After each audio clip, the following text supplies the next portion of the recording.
So guys, umaga nga kaming gumising mga 4 a.m. dahil counting nga nila ngayon. Ito kami ngayon sa Pasong Buhaya, Imus, Cavite.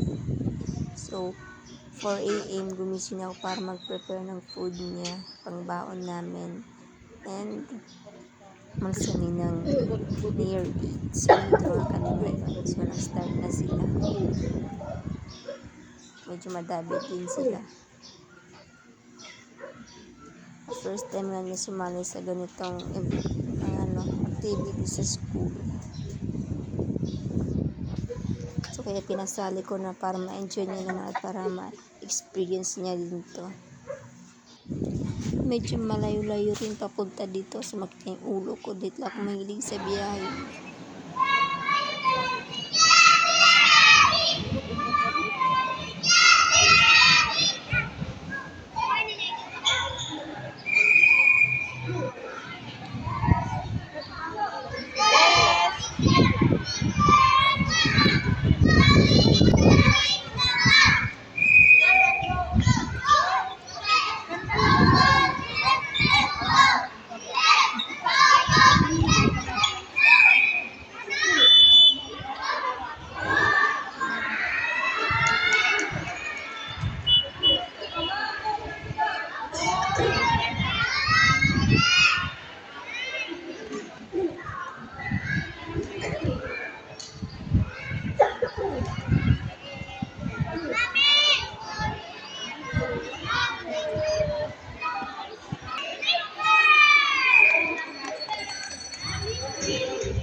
Tayo at tayo po ay mag-form po ng straight line po tayo at tayo po yung magpapapicture.